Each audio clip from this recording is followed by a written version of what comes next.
Қайырлы күн біздің YouTube арнамыздың көрермендері. Бүгін кезекті шығарылымды өздеріңіздің назарларыңызға ұсынғалы отырмыз. Шығарылым болғанда, бұл жолы біздер Қазақстанда енді ғана басталып жатқан жеңілдетілген автонесиелеу бағдарламасы жайлы азды-кемді ақпарат бергіміз келіп отыр. Және оның кейбір түйткілді, кейбір қарапайым азаматтарға қажет, бәлкім қажет емес тұстарын жеткізгіміз келеді. Жалпы биыл бұл бағдарлама басталады дегелі біраз уақыт болды. Ақыры осы мамыр айының 16 жұлдызында индустрия және инфрақұрылымдық даму министрлігі бағдарламаны іске қосты. Бағдарлама несімен ерекше? Біріншіден бұл 4% жылдық ставкамен несиелейді. Бұл әрине қазіргі Қазақстандағы ең төменгі пайыздық ставка. Егер сіз басқа банктердегі коммерциялық автонесиелеу бағдарламаларына барғыңыз келсе, ол жерде 20%-дан төмені жоқ. Және ол жерде міндетті түрде алғашқы жарна төлейсіз. Ол да 20%-дан кем болмайды. Ал бұл жерде алғашқы жарна жоқ, алғашқы төлем жоқ, 4%-мен жылына несие төлейсіз. Сөйтіп, су жаңа автокөлік мінуге мүмкіндік бар. Тағы бір ескере кететін жайт, автокөліктердің барлығы Қазақстанда құрастырылған автокөліктер ғана осы автонесиелеу бағдарламасына қатыстырылады. Сыйақы мөлшерлемесі айттық, жылдық 4%, одан бөлек кредит беру сомасы 10 миллион теңгеден аспайды. Қаржыландыру мерзімі 7 жылдан аспайды. Бастапқы жарна 0%, жаңа айтып өттік, және көлік құралының құны 15 миллион теңгеден асып кетпеуі керек. Міне осында негізгі шарттары бар.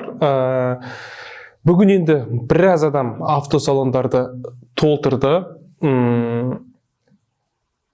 Бағдарлама басталды дегелі біраз адам автосалондарды толтырды. Қазір барып келіп жатқан таныстарымыздың айтуынша, ол жерде кезек өте сұмдық. Оны әлеуметтік желіден өздеріңізде көріп отырған шығарсыздар. Дәл осындай ажиотаждың болатындығы анық еді негізі. Бірақ көлік жоқ салондарда. Салыстырмалы түрде өте аз. Көлік тапшы. Сондықтан бағдарлама әдегеннен жақсы жұмыс істеп кетеді дегенге сену қиын. Десе де енді бағдарлама жайлы таныстырып өтейік. Бұл жерде 4 екінші деңгейлі банк осы бағдарлама бойынша азаматтарға несие береді. Олар Банк Центр Кредит, Халық банк, Евразиялық банк және Форте банк. Және бір әңгімелер айтылып жатыр, Freedom Finance банкте осы қатарға қосылуы мүмкін. Ал бағдарламаның бұл жүргізушісі өнеркәсіпті дамыту қоры, осы қор өкілдерінің айтуы бойынша, егер банк жаңағы несие беріп жатқан банктердің шама-шарқын жобалаймыз дейді алдағы 2-3 ай көлемінде, содан кейін жаңа қаржы институттары қосылуы мүмкін қатарға. Жаңа айттық қой, біз автосалондарда адам өте көп дедік. Тіпті осы бағдарлама аясында көлік алып қалу үшін әдегеннен банктың өзіне тікелей тартып жатқан азаматтар да бар. Бірақ айтып өтеміз, банкке барудың қажеті шамалы. Бірінші кезекте автосалондарға бару керек. Сол жерде банк қызметкерлері отырады. Жалпы жеңілдікті кредит беру бағдарламасына қатысудың негізгі қадамдары қандай? Айтып өтейікші. Біріншіден, тұтынушы, яғни осы автонесие бағдарламасы аясында көлік алғысы келетін азамат ең бірінші кезекте автосалонға барады, автоорталыққа жүгінеді. Сөйтіп ол жерде өзі алғысы келетін автокөлікті таңдайды. Одан кейін қарыз алушыға көліктің ВИН кодын көрсете отырып 5 күннен аспайтын мерзімге төлемге шот береді. Төлем жасайды. Осы ВИН кодты алғаннан кейін тұтынушы банкке барады. Яғни жаңағы төлем шотымен жүгінеді банкке барып. 4-ші кезекте банк тұтынушының өтінішін қабылдап алғаннан кейін оны электронды кезекке қояды.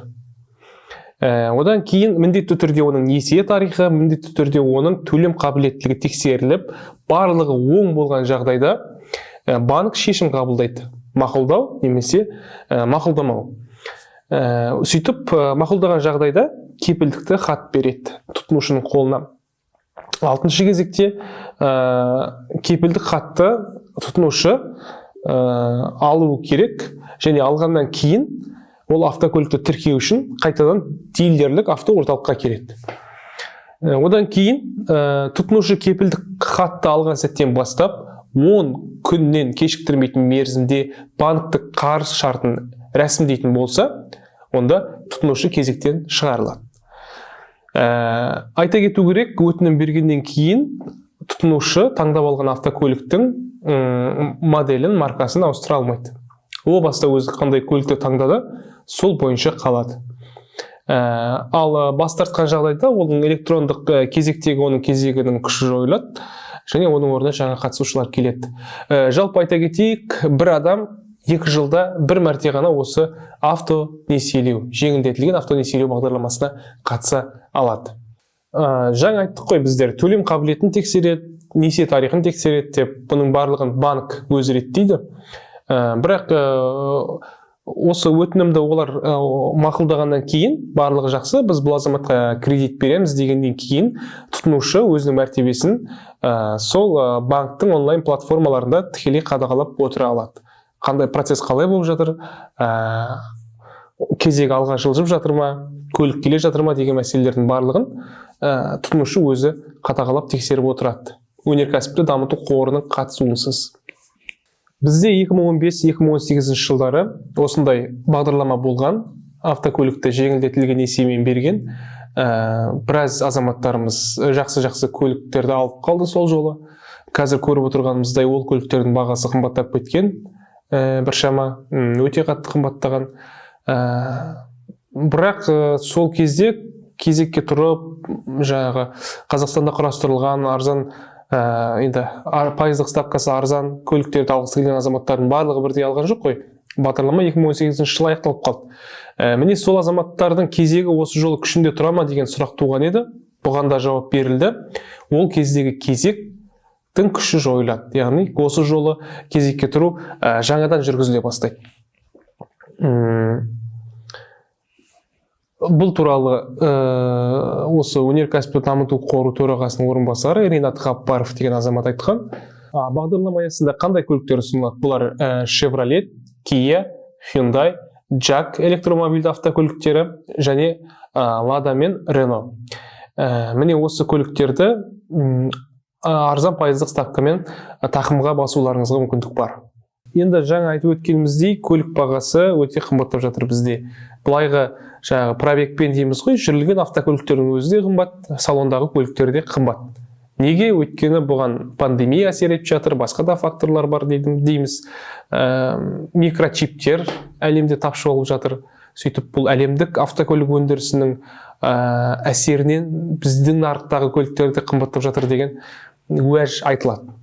Ал біздің министрлік, индустрия және инфрақұрылымдық даму министрлігі Қазақстандағы отандық автокөлік дейміз ғой, яғни бізде құрастырылған автокөліктердің бағасы неге қымбат дегенге былай жауап береді. Олардың айтуынша өндірістің шығыны бар, жұмысшылардың еңбекақы төлемі бар, сатып алу бағасы бар, көлік бөлшектерінің логистикасы бар, жеткізілуі, яғни көлік компоненттерінің. Одан кейін инвестициялық міндеттеме бар, заводтың өз маржасы бар сұрайтын, және дилерлер мен дистрибьюторлардың шығыны. Осының барлығы айналып келіп көліктің жалпы құнына әсер етіп тұрған жағдай бар. Бұдан бөлек ведомство пандемия салқыны әлі тарқаған жоқ дейді, оның да әсері бар. Яғни оның қандай әсері бар? Қазір пандемия бізде жоқ қой дейміз ғой. Бірақ шын мәнінде келгенде бұл өндірістік тізбектердің, логистикалық тізбектердің әлі де болса толық жұмыс істемей тұрғандығына байланысты туындап отырған әсерлер, кері әсерлер. Және айтып отқанымыздай, жаңағы көлікті жасап шығаруға қажетті бөлшектердің тапшылығы да бұл әлемдік нарықтағы бар нәрсе. Осы бағдарлама үшін үкіметтен 100 миллиард теңге бөлінді. 100 миллиард теңгенің 30 миллиарды автобус парктерін жаңартуға жұмсалады, қалғаны осы жеңілдетілген автонесиелеу бағдарламасына құйылады. Бірақ осы ақшаның өзі банктың шоттарына әлі келіп түспеген. Банк шоттарына келіп түскен жоқ дейді.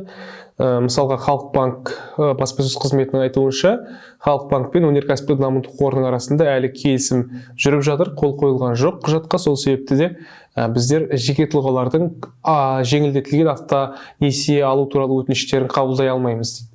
Осыған ұқсас ақпаратты өзге банктер таратып отыр. Сондықтан дәл қазір бағдарлама басталып қызу түрде жүріп кетеді деуге әзірге негіз жоқ сияқты. Қаржы сарапшыларының айтуынша, осы 100 миллиард теңге бөліп, жеңілдетілген автонесие бағдарламасын ұйымдастыру бұл үкімет үшін аса тиімді нәрсе емес. Бірақ қарапайым халық үшін тиімді.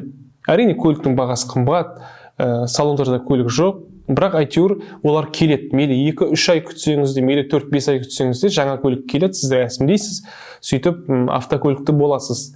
Және 4%-бен төлеу деген бұл әрине біздің экономикалық жағдайымызда өте тиімді.